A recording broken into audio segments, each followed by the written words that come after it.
Hi. I thought I'd try to add something to the information that Karn 3 just posted regarding forging bottle opener lengths. I've always been a big advocate of using things like holdfasts in this kind of a process. They're real useful when you're working by yourself, so I thought that would be a good comparison to see how it goes using that as opposed to doing punching and that sort of thing freehand like Karn 3 did. So here goes.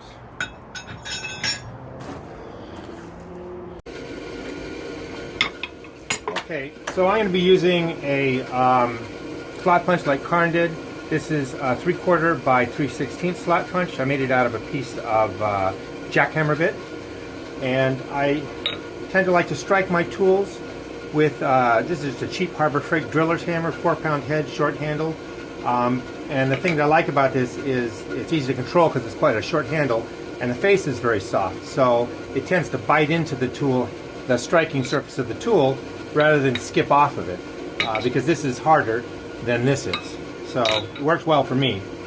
I'll go get my material out of the fire and I'll punch a slot.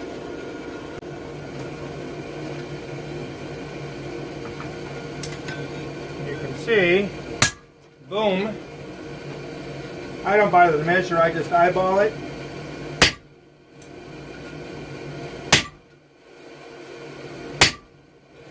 As you can see, my material stays put because it's clamped down. Retrieve that. Find the black spot. Go back through. I got that off a little bit, but it might be all right.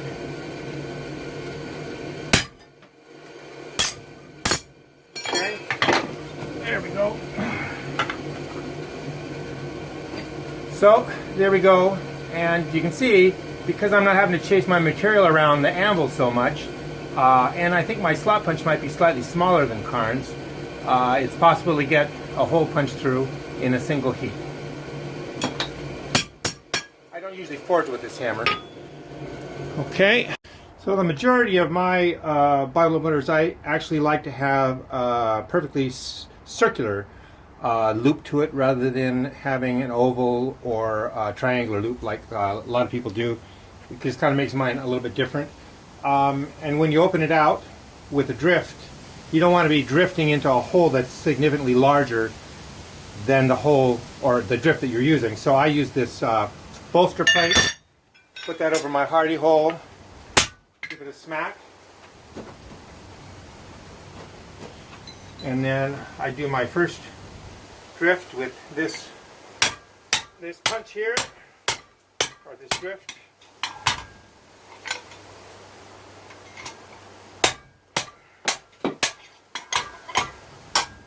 That's basically just to get it opened up a little bit.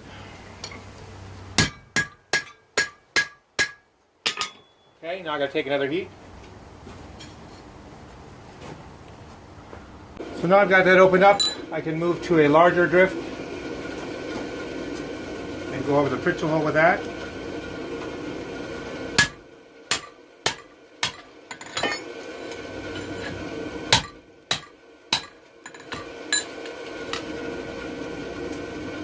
Fairly even.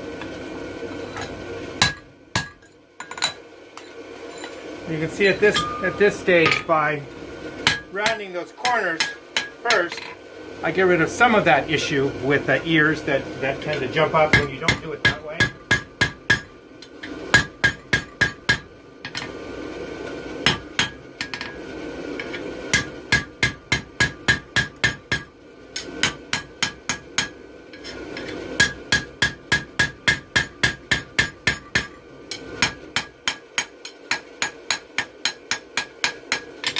Okay.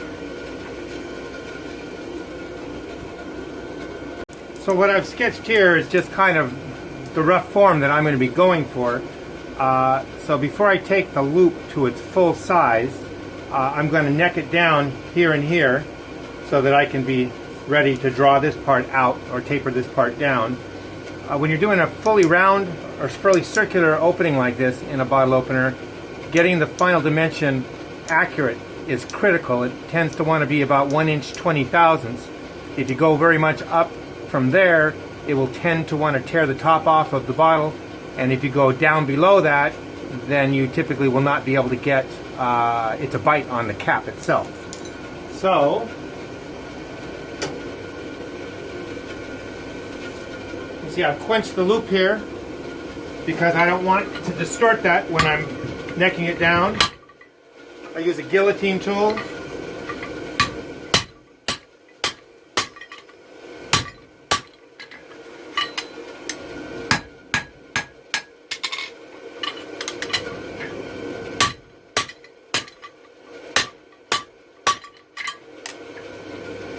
And it's about where I want to take it to.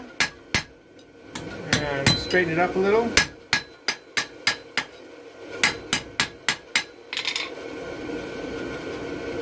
Okay. So I've decided I'm just going to go ahead and forge this taper right now.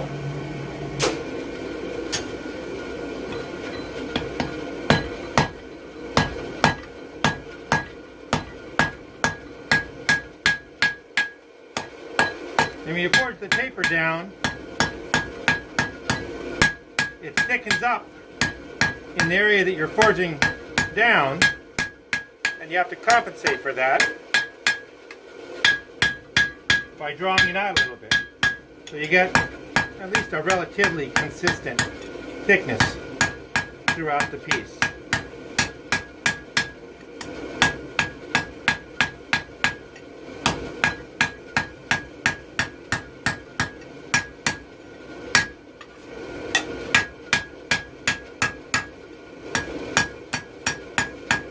As it cools, you move less material.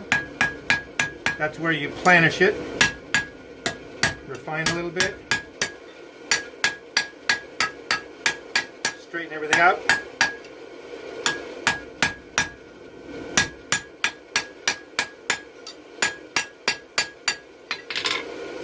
Okay.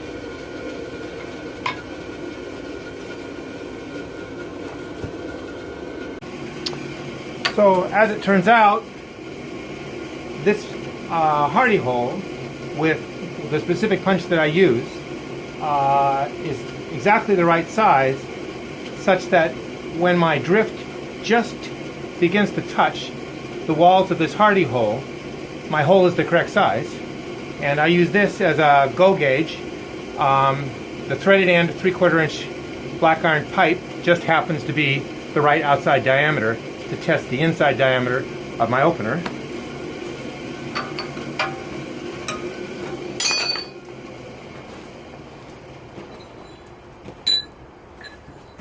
I start out on this hole.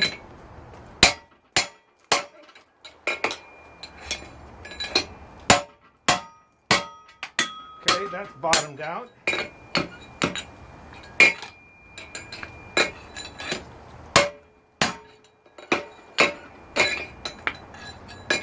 Gonna need another heat on that. Gonna shift to a lighter hammer on this so that I don't overshoot it. Oh, that's bottomed out already.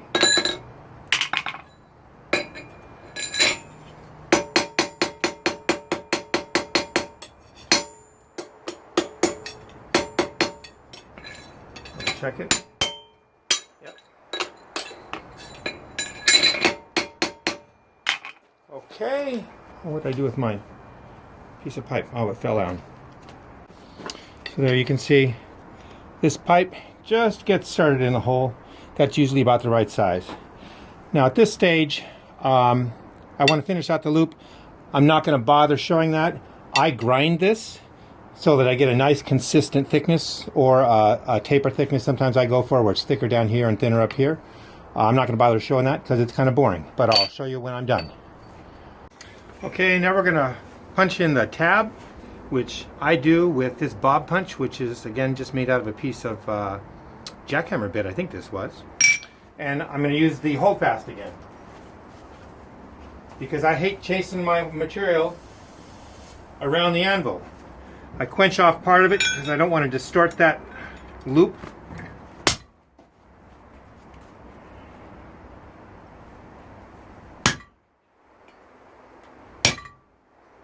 Okay.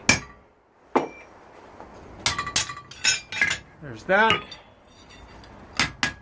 When you punch it from this side, at least the size and the way that I punch it, it tends to distort on the back side, so you just got to kind of bring it back to being flat again.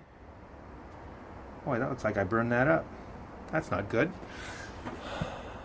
Now again, the size is critical when you do a round loop like this.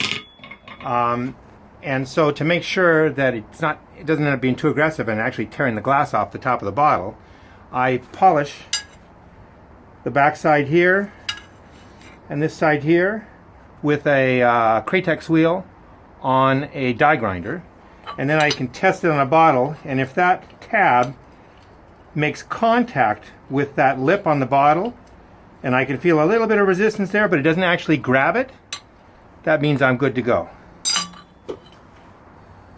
So next I'm going to cut this to finished length. I like to use this shear for that. I'm not sure this is the way it's supposed to be used, but I use it this way because it makes a nice, clean, quick cut. If the material's cold, the shear doesn't really have enough oomph to get through this size material, but when it's hot it goes through it like butter. So I'm going to go ahead and finish this opener out completely in a style that I've been making lately, the last few weeks. I'm going to use this hammer, which is a cheap Harbor Freight hammer that I've modified to add a texture, and we'll see how that goes.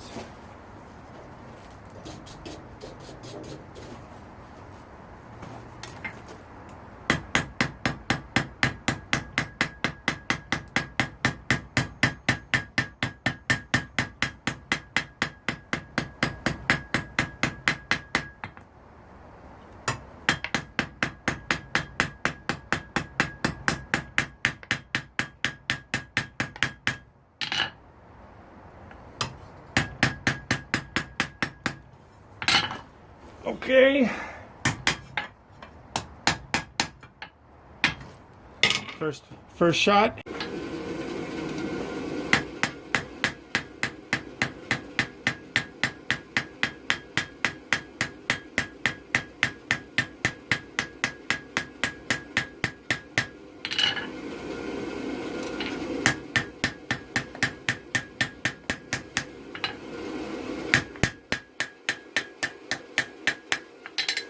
Okay.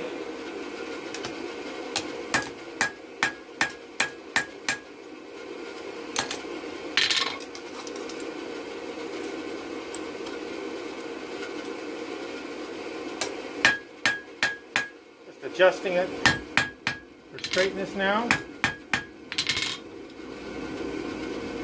That side's all whacked out. Take another heat on that.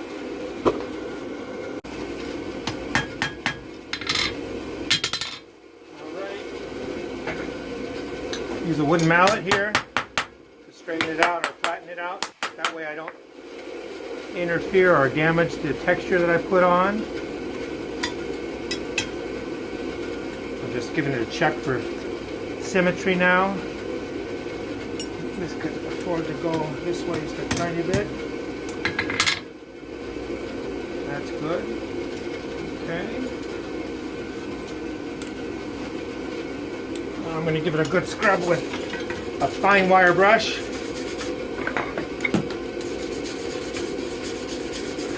So that I get the finish that I like.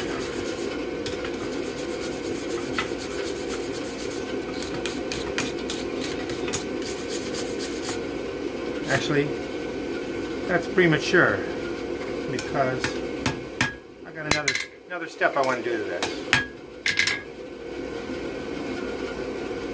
Crooked on you. So I kind of lost track of what I was doing because I was paying attention to doing the video, not what I was doing. So I made a minor modification off camera to my shape, which I brought it down to a point. I just did that on the belt sander, and this is just a detail I like to put in just because it's weird.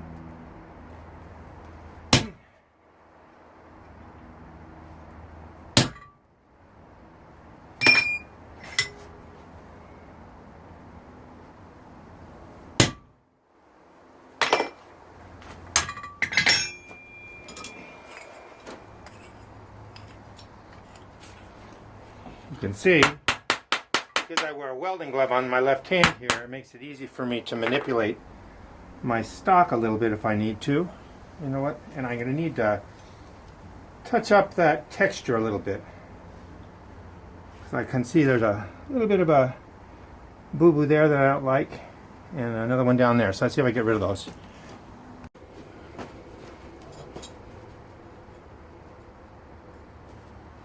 Okay, let's dress that up a little bit.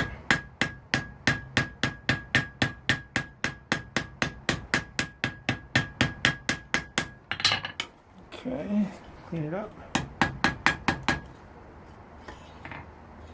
Get it straight.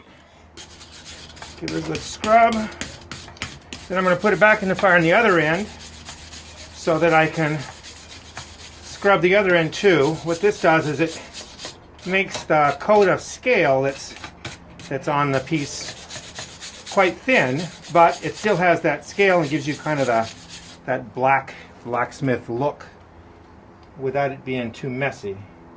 That looks good. So now we're going to give it a scrub on this end.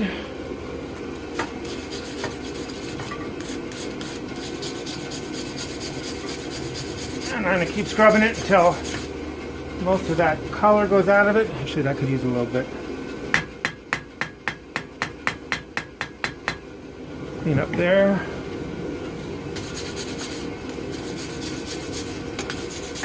Alright, once it goes dark, then it's going to go right into linseed oil. Okay, goes into oil there, oil there. Alright, wipe off the excess right away.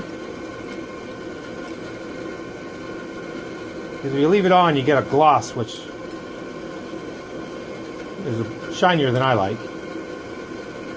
Okay, and there it is. Sorry, that last shot was not framed right. So there is the finished opener. And of course, the best part is the test, which in this case will be on a bottle of what's probably the best Pilsner made in America today. Trimmer, made right here in Berkeley. And this is still hot, so I have to be careful, but cheers.